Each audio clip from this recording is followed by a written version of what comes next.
Hello and welcome to Diminishing Returns. This week's episode of the podcast is based on a true story. Alan. Ooh. I know, that's spooky, isn't it? Yes, that was the ghost of Alan Turing that you just heard, not the famous Alan Turing, who is also dead and presumably haunting many number of computer devices such as this that you're listening to this show on. No, it's the actor. What are you, Alan? What am I? What are you calling yourself question. these days? I don't know. That's what my mother. I was going to call you an actor, but then I realised you go by a different name when you're acting. So I'm a podcaster. So this is the podcaster Alan Turing, whose achievements are. Let's not dwell on this. And I'm Sol. Hi. So, what film are we doing this week? We're doing two films. Ooh. We're doing the Conjuring movies, but not the spin-off. The Conjuring. Sideways. Yeah, we're doing the just the Conjuring 2. Yes, because The Nun is coming out. The Nun. A spin-off of The Conjuring 2. Yeah. So, yeah, we're leaving the Annabelle films to one side for the time being. I'm sure we'll get to them at some point, maybe not. Maybe not. Am I giving away my feelings? I mean, I sat down to rewatch these for the sake of the podcast, and I was just thinking the whole way through, man, I bet Alan is hating these. Well, as you suggest there, I'd never seen them before.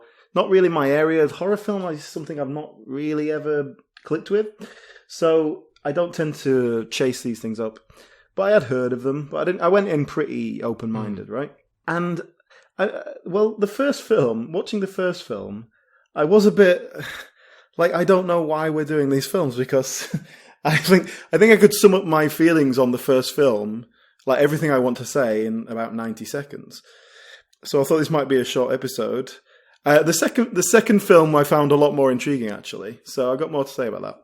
I'd seen these before. I actually watched both of these in the cinema. I mean, straight off the bat, I have to say, rewatching them, they suffer a hell of a lot not giving them the theatrical experience. I think these are of a subgenre of film that really, really kind of has to be seen in the cinema to work properly. I don't think they really have the same level of power at home. I can believe that, yeah. I can see that. They're more like rides than films in a lot of ways. It's just about the experience and going with it. And I think as far as films within this area of horror go, this kind of haunted house horror, jump scare based horror, I do think that these are two extremely high quality examples of it. You know, you can get a hell of a lot worse than The Conjuring. Yeah. Well, essentially, my thinking was, as far as these haunted house jump scare things go, this is the first film specifically. It's exactly the same as those. Yeah, the visual quality is a bit nicer. It feels like the direction is a bit more focused, but ultimately, it's just the same old thing. I've seen the story 1,000 times, and I was not engaged enough. No. But these ones are based on a real life story. Well, the problem this all with that happened is, for real. When the opening credits comes up, it says this is a real story, and then the next line is so and so is a clairvoyant. It's like, well, you've lost me now already. Yeah, I mean, should we? I mean, yeah. So off the bat, I take real issue with these films from an ethical point of view. I actually find them quite problematic, I suppose is the word, because I do enjoy these films, but I don't like the fact that they're presenting themselves as real. And obviously everyone with half a brain knows that it's not real, but I know people who are stupid and believe this shit. And I'm sure there's more people out there that I don't know who are stupid and believe this shit. I'm all for a film like Return of the Living Dead saying it's based on a true story, or even something like Fargo, because it's playing with the form and you know it's not real, but I think something like this is only doing it for the sake of box office and marketing. I don't think there's any artistic merit to pushing these as based on a real life story.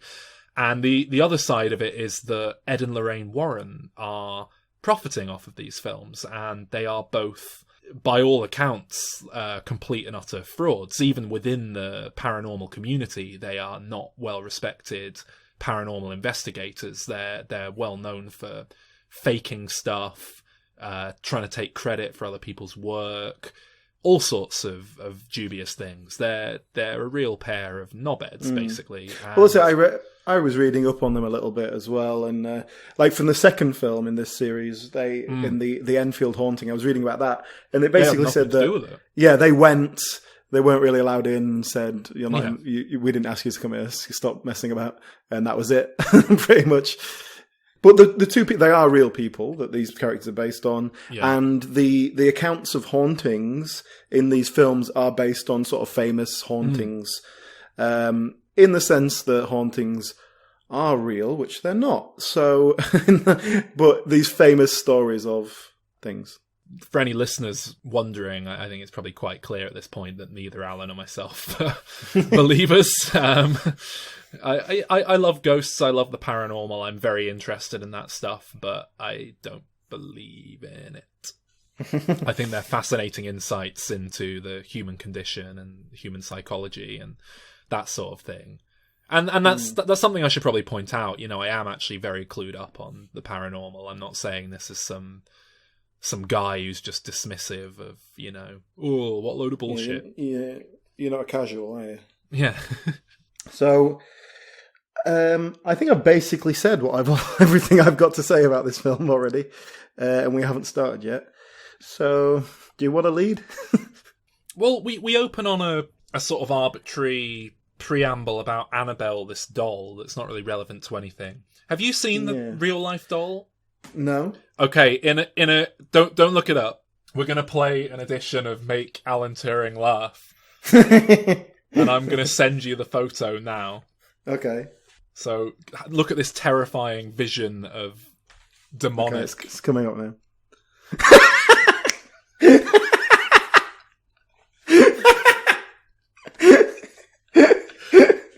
So it's clear to see why they looked at that and they thought, this is going to be turned into a multi-million horror franchise. Well, that's almost like Chucky, isn't it? Where the sort of the ridiculous look of it helps. I mean, whereas the doll they use. The doll they use in the film is like a proper scary, like old-fashioned doll, isn't it? I think if they used the actual, like a doll that looked like the actual thing, and that was running around attacking people, it would probably actually be scarier because it's so ridiculous and non-threatening and soft and just dirt-looking. The actual doll in the film is just so boring-looking. It's just like any old spooky China doll. She's not even China, is she? Whatever she's made out of. Anyway, yeah, there's a tangent with Annabelle that takes up the first 5-10 minutes of the film, which I wasn't sure if, because I haven't seen the Annabelle films. When I was watching that, I was like, is this referencing an Annabelle film that came before and this is a spin-off, or was it the other way around? And then it didn't go anywhere. Well, it's obviously just establishing the characters. Yeah, Annabelle was a spin-off of this film. And I don't think they planned to make the spin-off when they included all that at the start, which is an attitude that I think has changed. We'll get to that in the second film. I think they just wanted to establish Ed and Lorraine Warren as a kind of Mulder and Scully who go doing different cases and have dealt with different spooky entities. And by opening on them dealing with Annabelle, who's one of the more infamous cases that they've done, they were just kind of saying, oh, look, the previous adventures of... We're picking up in the middle of their career. Now we're going to do the Amityville Horror. That's probably something we should mention. That this first film is basically a parallel version of the Amityville Horror. It's based on the same quote-unquote true story that the Amityville Horror was loosely based on. Yeah. You get the story of this family moving into a new house, and then a sort of cross-cut with the story of Ed and Lorraine Warren doing whatever they do and sort of establishing their character. You know what I think does wonders for these films and does really help to make them sit apart from hundreds of other films of this nature? What, something about, the camera movement, definitely. Oh, yeah, I mean, how they're shot really well. They're really competently put together. James Wan, who we've discussed before in the Fast and Furious episode that we did, directs these. And what's it called? The Saw? Oh, and Saw, of course, yeah. No, I was going to say that the 1970s setting, I think, does a lot for these. Yeah. Well, actually, I felt that much more in the second film than the first one. Agreed. Because in the first film, it is all sort of set in this house kind of in the middle of nowhere. So you just got, the family's got sideburns and that's kind of it. Yeah. But where in the second one, you get a lot more of that. We'll come back to that. But yeah, here, it does give it a bit of a flavour. It feels like the visual style is playing in with it as well. Yeah. The cast's also a lot better than you'd get in the average film like this as well. You've got Vera Farmiga and as Lorraine Warren. She's a fantastic talent. And you've got, what's he called?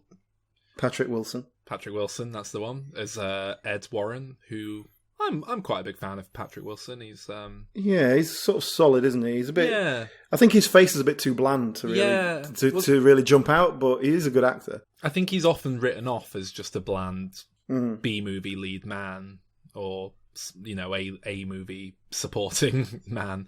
But I think he's actually quite talented. I think he's pretty good. This felt like a higher budget version of those crappy horror films. It just felt like they put a bit more money into it. Which I think is exactly what it is. Literally, I think it is just a bigger budget than you typically get in these films. Yeah, the big distinguishing factor for me was how loose the camera was, how free it was to move around, and how much they played with that without it seeming gimmicky. It felt like style rather than gimmick. So fair play with that. Yeah, they had all these kids. Yeah. None of which I could distinguish. So they're just ghost fodder. Just fodder, right? I mean, I think the first film, in broad strokes, it is just very, really solidly put together, straightforward, no frills, really. Spooky haunted house film up until the last third, and then it kind of gets into territory of the is it the mother being possessed, and then it just goes absolutely mental. And you kind of have to make a choice whether you're going to go with it or not. Exorcist territory, doesn't it? Rather than horror, rather than spooky in the shadows horror, it's exorcist horror. Maledictus, princeps inter factoribus. God damn it, stop it! Understand this? We are now fighting for her soul. In the name of Jesus Christ, the saints and all the angels, I command you to reveal yourself!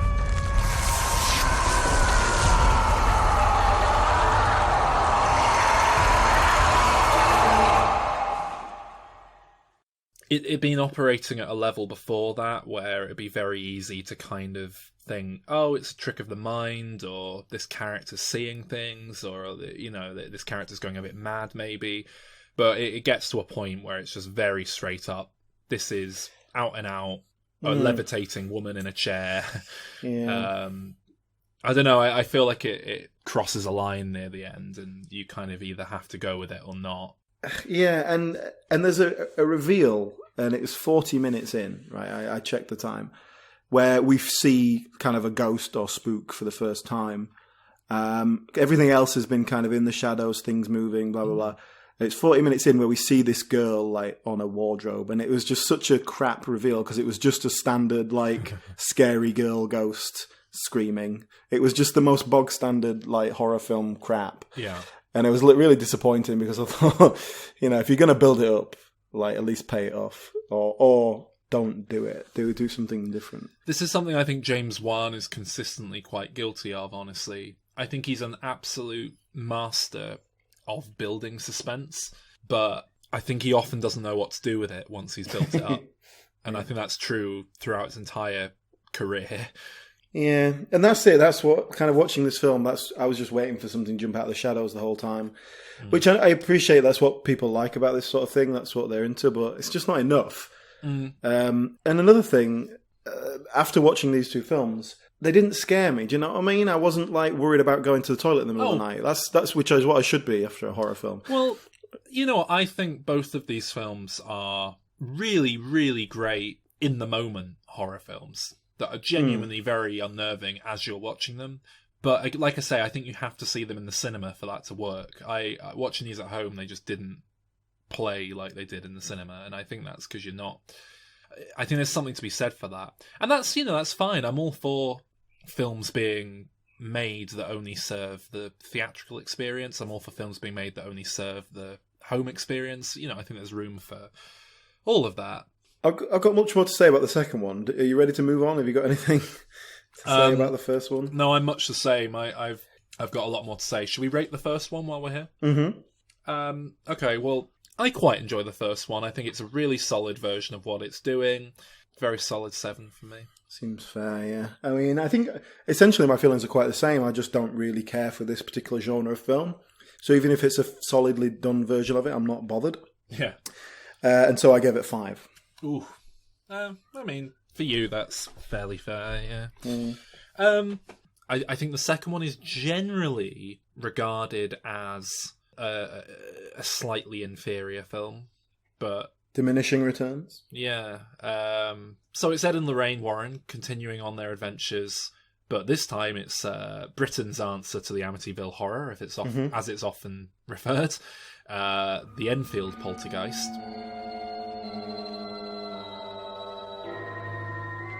There's a house in a terraced street in Ponders End, North London, where the events of the past 2 months have baffled all who've heard about them and scared the life out of those who've been directly involved. I mean, it's about as credible as the Amityville hauntings were. It's there's audio. Might be worth dropping a clip in here, in fact. There's audio of the girls being quote-unquote possessed and doing a spooky voice that sounds like a little girl. Then I had an hemorrhage, and I fell asleep, and I died in a chair in the corner downstairs. Readily available online, and the photographs that they recreate in the film, where it's clearly a girl jumping on the bed and levitating. London Calling. It's the 70s. You get a nice montage. London montage, yeah. Thatcher's there, and London bus probably, and probably the some post riots. Phone box. Post box. We open on with the kids. Yes. And straight away, like, these kids have been on screen for 30 seconds, and we already have more character established for them than we did for the kids in the previous film. Yes. Like, and that made such a big difference for me with this film. Like, those the 2 boys ended up kind of getting lost, but the main girl and the other girl, really well defined. We understood what the characters are, and that helped me kind of guide me through it as we watched the film. Like, I cannot remember anything about the kids from that first film. Same. And there was so many of them. It's just... Yeah. Well, I think that's part of the problem, is these true stories seem to affect impoverished families with too many children. So when it comes to adapting them to film, they've got too many characters, and some of them just end up being a bit peripheral. Like the boys that we mentioned just then, one of whom has a stutter as his personality trait. That's his character, yeah. And the other one has nothing. Never goes anywhere, does it? Yeah. So, but one thing the fact that this is all set in London in the 70s, it made it more interesting for me. It gave it a different flavour, which they totally dove straight into it, which I was impressed with that. They didn't just do sort of tokenistic nods to it. It felt genuine. Yeah. I don't know how much of it is me being biased, obviously, as a British person. It made for a film I was going to enjoy a lot more often. Yeah, I don't know, you can just identify with it more somehow. I'm not, maybe. But also, it does mean, and I think we discussed this when we did a Fast and the Furious film that was set in London, and we basically said it takes you out of it a bit more because you see everything that's wrong. Because you set a horror film in New England or something. What do I know? But you set it in London in the 70s, and well, for a start. Okay, the mother's like, "Oh, darling, my husband's left me. I've got nothing. I ain't got 2 farthings to rub together, have I?" You leave my kids alone, you bloody crooked bastard! I'd rather not have my business spread all over the telly if you don't mind. Good day. But then the kids are like, "Oh, hello, I'm a scary British girl from a horror film. I've got a normal British voice." Because none of them are British for a start, so they're all just doing your standard British accent. Not to mention the kid trying to do a stutter. Like, it's a very fake do it stutter. Yeah.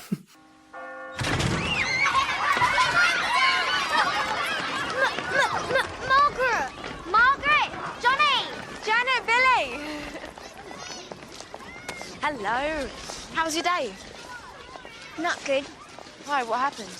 It's a long story. I'll tell you later. All right, then. Also, you know, she's a single mother. Her husband's left her. He's not paying child support. All this sort of thing. They live in the biggest fucking house I've ever seen in London. Like, all right, it's the 70s.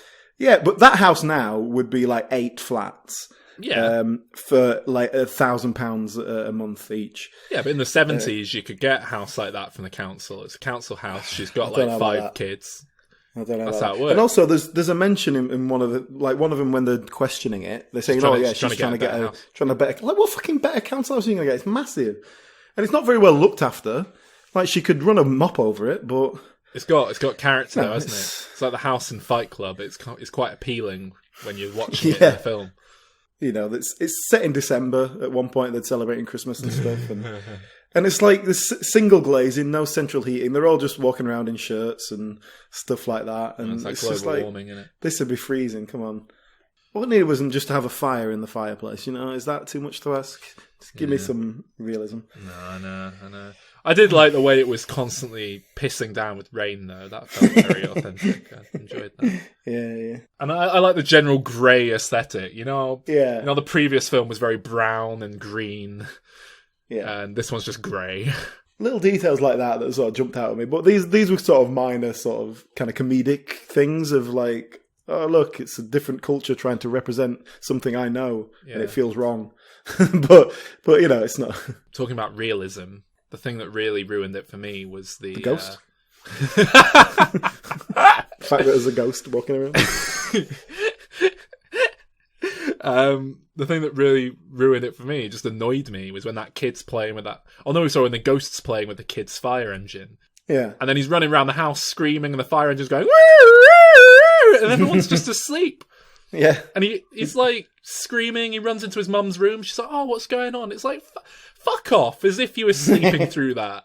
And that happens a lot in this film, where really annoys me. There's just like a 40-second delay before someone sort of runs out of a room going, what the hell's going on? Like, well, they've been screaming for 40 seconds, so when did you notice it? Are you putting your trousers on or something? What? So, Ed and Lorraine Warren, what they do is they travel around the world, they move in with scared families and then sort of bring them peace through exorcisms and paternal representation. Because they have no father figure, and so he sings Elvis to them. And then that's okay. How did you feel about that scene where he sings Elvis? It was a nice little scene, but I'm not quite sure what it was for. It's weird, isn't it? I think it's just supposed to show they've got a relationship and all that. But yeah, it's an odd moment. One of the earliest sequences in this film with them being haunted is when one of the young girls is off sick from school, home alone, watching TV. I think that's a genuinely... Ah! Joe Pesci's ghost turns up at the window. That's an outstanding job of doing an audible impression of that image. I did put my hands up to my face, if it helps. No, I want to give credit to that sequence. I think it's really impressive how effective that is for a scene set during the day. But I think it's really impressive. And I think a lot of it's because it's a kid. It kind of takes you back to what it's like to be a kid, and that you can freak yourself out when you're home alone quite easily. I'm sure we've all done it at one time or another. And certainly as a kid, you're a lot more vulnerable to spooky shit. I mean, wouldn't happen these days, leaving an 11-year-old kid at home on their own because they're off school sick. You never get away with that these days. Yeah. Well, yeah. Yeah, here, watch the TV. Uncle Bill's looking after you. There's something I really love with this film, and I think it's more prevalent in this second one than the first. It's quite a unique element of this film altogether, really. Something that sets it apart from its peers. The ghost's really open. Like, it doesn't... In any other film, the family would be haunted, they'd run next door to the neighbours, as they do here, the police would come over, nothing would happen, they'd say, the woman's mad. Yeah. They'd be, laughed at from outsiders. In this, the police show up, and, 2 minutes later, there's a chair, floating down the hallway, and the police are just like, very awkwardly, like, excuse me, Mr. Bill, can you not do that, please, sir? And very British about the whole thing, and it's yeah. And then like whenever anyone comes over to be convinced, it's just like, the wardrobe moves, 2 feet, and it's like, oh yeah, it is real. And I really, I was surprised by that film as well. Yeah, because it consistently just went, it is real. Look, don't worry about it. It is real. Because it's just very refreshing. We get a ghost. We've got Bill Wilkins. He's an old man.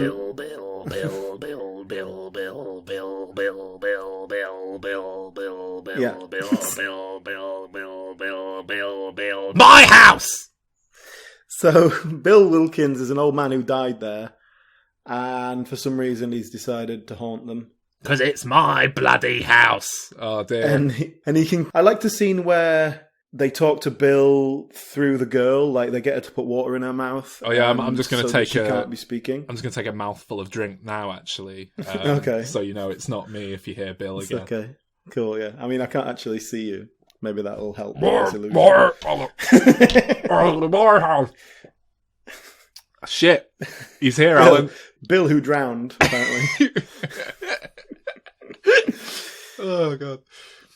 Yeah, I mean, did it annoy you in this film, in that scene, when they did that? And they were like, well, we'll turn around, because the ghost isn't coming out whilst we actually watch you, and we'll just trust you that it's all, like, legit, and you're not just doing a voice yourself. Well, that's kind of what I liked about this, because it was obviously playing into the fact that this is what the girl did, and at the time, in the real story... there was a lot of like they couldn't make it happen when they were looking and all this sort of thing. Yeah. So and it plays into the plot of the film in terms of later on when they're trying to create the idea that was all a hoax.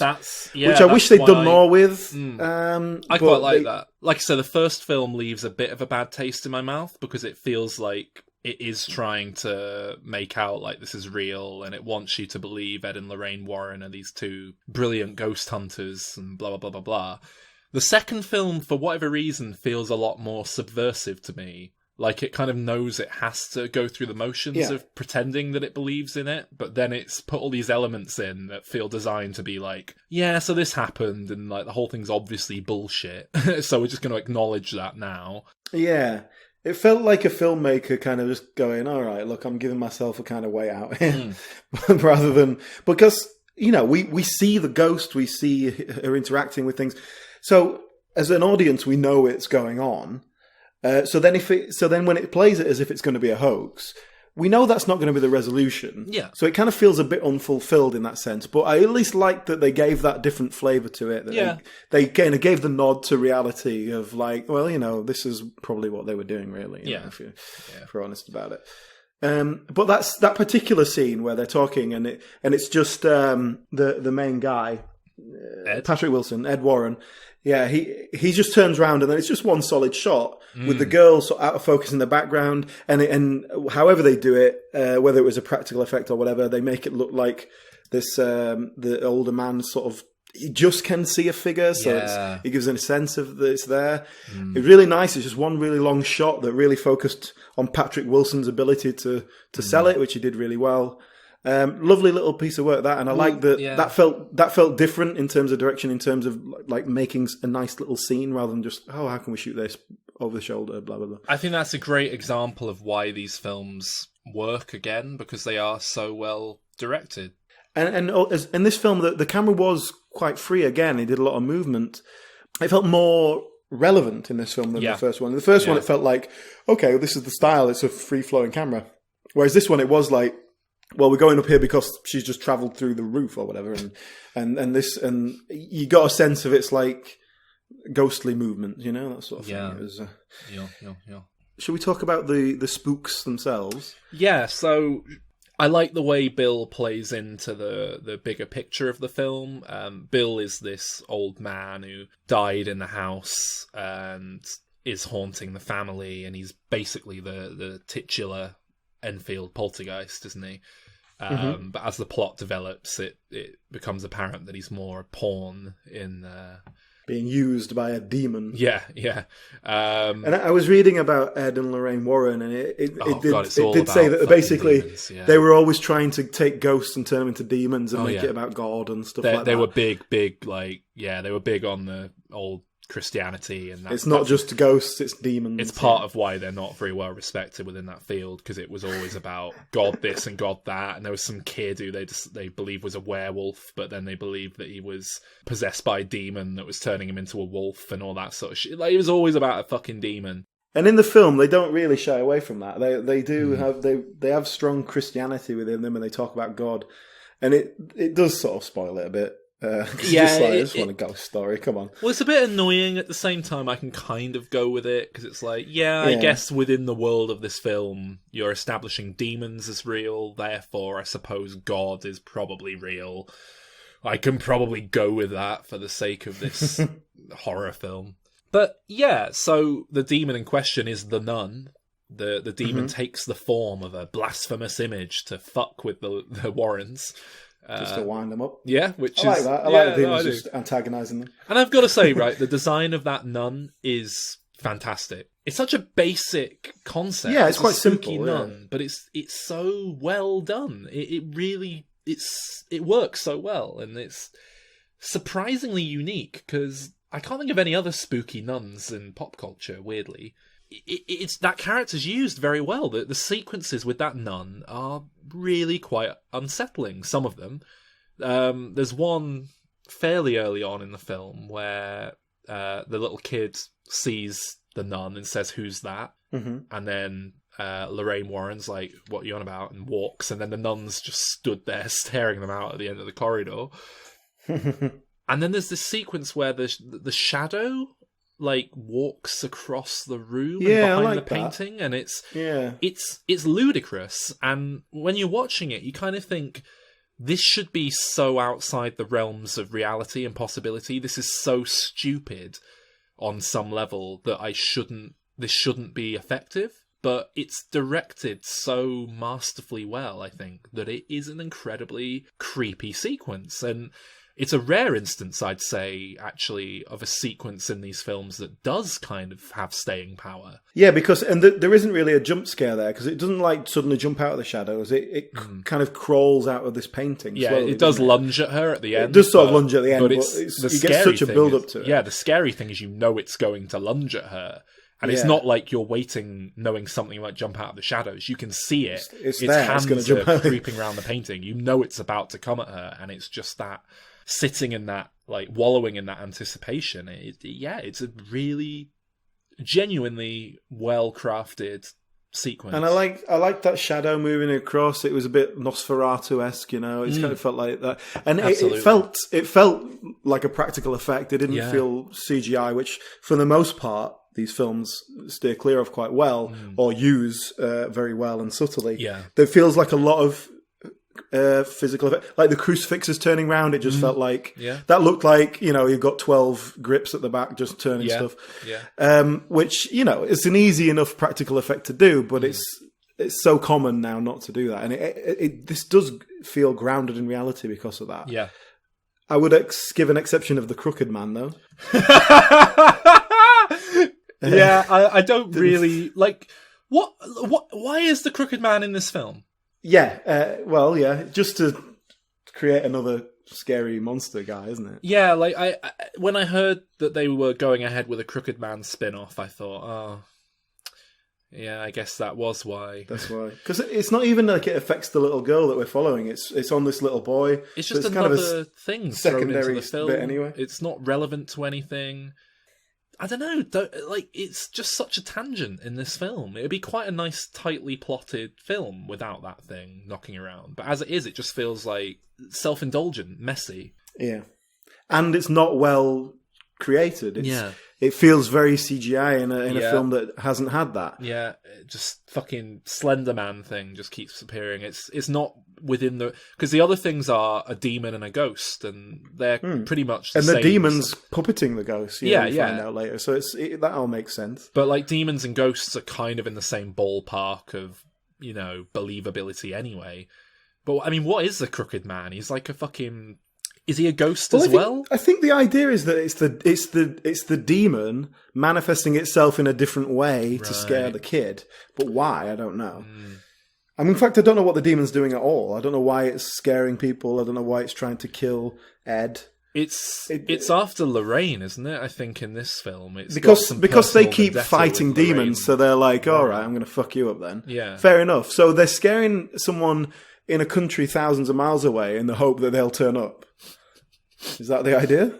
I think so. Even though it can get in their house and scare their own kid, apparently. I think that's the idea. I mean, yeah, it's like, you're going to have to trek across the world to fucking London. That'll show you.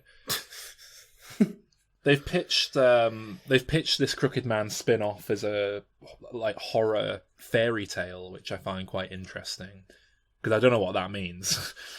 Is the Crooked Man like fairy tale? To me sounds like, oh, it's going to be like set in a fantasy land with like elves and things, and I don't think that's what they mean. But then the end of the film is similar to the first one, where it just goes full on right with the demon. We've got to. Well, the thing that I found very noticeable at the end of this film is that basically just transitions into like Evil Dead in terms of how it's shot. Oh, there was I put a specific note. This shot looked like Evil Dead. See if you know it as well. Like, there's so many. He smashes in the window, and he's going to climb in through the window, and the settee just suddenly lunges on the window. I was like, "That's Evil Dead." The way it was shot, I just said that was the bit I wrote down. And said, "That's Evil Dead." There's so much of the last third that kind of, on one hand, I love it because I love that Evil Dead Sam Raimi aesthetic, and I think it works wonders. But the thing is, it works wonders in those films because they've got a sense of humour about what they're doing. They're kind of winking and smiling as they do it. And I don't think these films have that same self-awareness or sense of humour that's present in the Evil Dead films. But for me, and it felt more jarring in this film rather than the first one, even though it's a similar sort of switch. Yeah. Because I was enjoying this one more, and I was more invested in the story of the child and the ghost and all this. And so then this just sort of derailed that, and we get into the Ed and Lorraine story, where there's this whole thing, they've been chasing a nun, and Lorraine thinks Ed is going to die, she's had a premonition.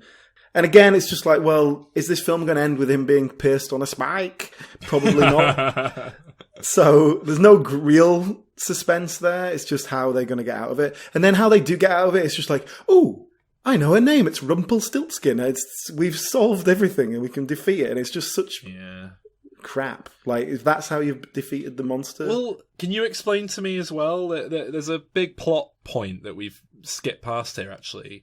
They get... After they've decided that it's being faked by the kids and they get on the train, the thing that makes them realise, no, it is real, and turn around is that Ed has this mad brainwave that he should, like, synchronise two different audio recordings of a kid out of nowhere, sync it up with Dark Side of the Moon, and all the secret messages, like, pop out. This demon is trying to kill Ed and Lorraine or whatever. Then why does he want to send them away, or... Well, it doesn't. None of it really hangs together, does it? If you actually think about it in any way. Demons in it. What are they up to? They just fuck about. I don't think they have much of a plan. Oh, cheeky monkeys. I would love to be a demon. I'd have so much fun. I'd be a really good demon. Why? You've lived with me. You know what it'd be like. You're trying to, you know, go to sleep. What was that? A little rustle in the corner. Some glowing eyes. Falling asleep, slap you across the face. Oh man, I'd be so annoying. It'd be brilliant. Right, yeah. I mean, yeah, you are like that anyway. You don't have to be a demon. No, I know, but if I was a demon, I could just, like, that could be my full-time profession, you know? So... they defeat the demon by knowing its name, which it told them. And then everyone's alright again, isn't it? It's just, that's it. Until the Conjuring 3. Which I think is now officially announced, actually. It took them a while, but I think that is officially going ahead. But yeah, the Nun's coming out. I'm all for them making a Nun film. Although the Nun's in this film so much, it's basically a Nun film anyway. Yeah, it's the main villain, isn't it? But, yeah, fine. After Annabelle Creation... Like, give me more of The Nun. That's cool. I'm on board with that. That said, the trailer looks really boring and uninteresting. I mean, I'm not interested. I haven't looked at it. I don't care. So I'm not going to add anything to this conversation, I'm afraid. It's a prequel, I believe, The Nun. It's to do with the origins of The Nun. The origin of The Nun, that makes sense. That nobody needed to hear. Rating the second one? 7 again, but I do think it's better than the first one. Mm-hmm. Well, I definitely preferred this one. Yeah, it was much more engaging, more character. The ending just sort of let me down a bit, which is why I gave it a 6. Okay. But it was heading towards a 7, but the ending was just a bit crap. Yeah, I think that's fair. Anyway, so it comes to ideas of our own sequels. I think we should say, so we'll make The Conjuring 3, and it'll just be another Ed and Lorraine Warren case file. Yeah. But we've got to come up with like 5 spin-off ghosts to throw in there just to kind of set up more films. Although I want to say as well, that I genuinely would have liked to see a film about like this ghostly goings on and then look into it and it's a hoax. I'm more interested in a story about why a little girl would come up with a hoax, and like her and her sister is like coming up with these ideas and how they're tricking people, and the sort of the credulous people who are falling for it, and then other people coming in and going, this is stupid. I would much rather see that story than a ghost story. You want a gritty live action reboot of Scooby-Doo? More like Ghost Watch. Well, where's this one going to be set? Like a farmhouse or a town? Like, we need to figure We've this done that. out. We need something new. Desert? I like the idea of being set in like the Old West, like a cowboy ghosts. Well, so I think we should keep it in the 70s. Okay. We can't go backwards unless it's a prequel. I think we should keep going forwards. But then you can get all those crazy nutcases who are hanging around Berlin, those bohemian types. Bowie. Get Bowie in there. Probably a lot of leather bars going on. Yeah. Oh man, the Gimp. S&M Ghost. Gimp Ghost. There you go. The Gimp. That's your spin-off. The Gimp. Yeah. Definitely. Someone with a heavy German accent. I'm going to scare you. I mean, it seems too obvious, but I don't think you could get away with not setting up a Nazi ghost film. It sells itself, you know? It does, yeah. Yeah, Rudolf Hess was still in prison at the time. He could just... Rudolf Hess in prison, Spandau, and he's getting haunted by the ghost of Hitler. And he's going, oh, you betrayed me! Oh, you're a bastard. Yeah. Hey, do you know what, though? Yeah. Ghost story set in a prison. Ooh. Everyone's trapped. I'm interesting. Struggling to think of something that's done that, but that seems like it should have been done endlessly.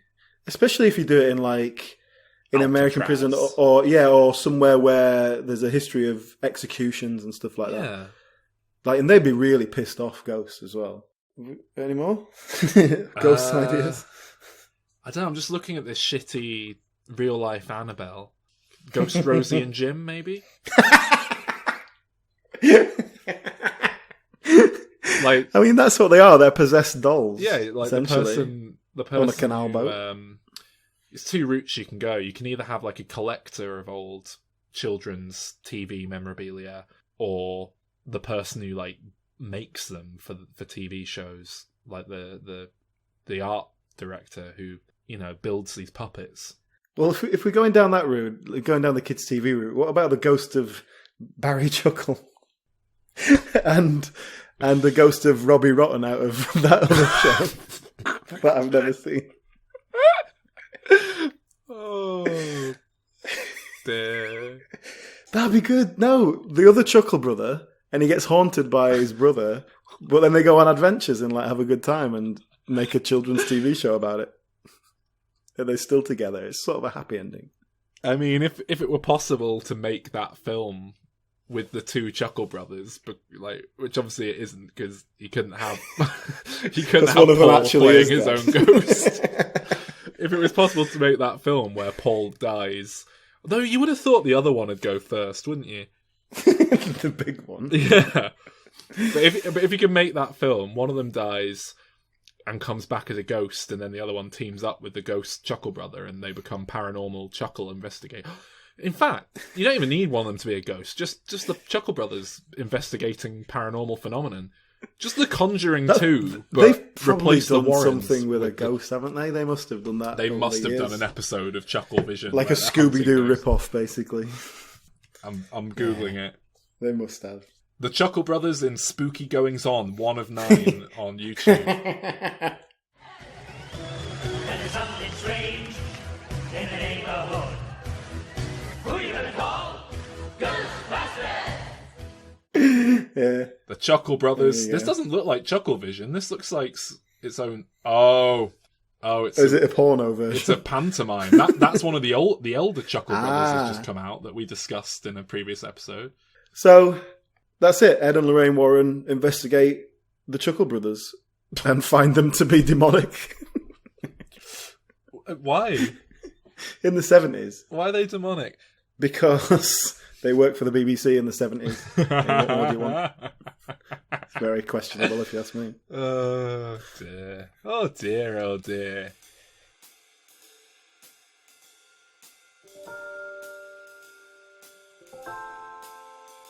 Thank you for listening, and if you enjoyed this spooky selection, then hold out until October, when we'll be covering a whole range of scary films in the run-up to Halloween. In the meantime, you can catch up on our back catalogue of episodes by going to our website, dimreturns.com. Or you could go to YouTube and search for Diminishing Returns podcast, because we're finally getting our episodes up on there, thanks to listener Tom Patton, who has been catching up with some of the workload that we can't keep up with. Thank you, Tom, and thank you everyone else who has supported us over the last 2 years. Keep on listening, and see you next week.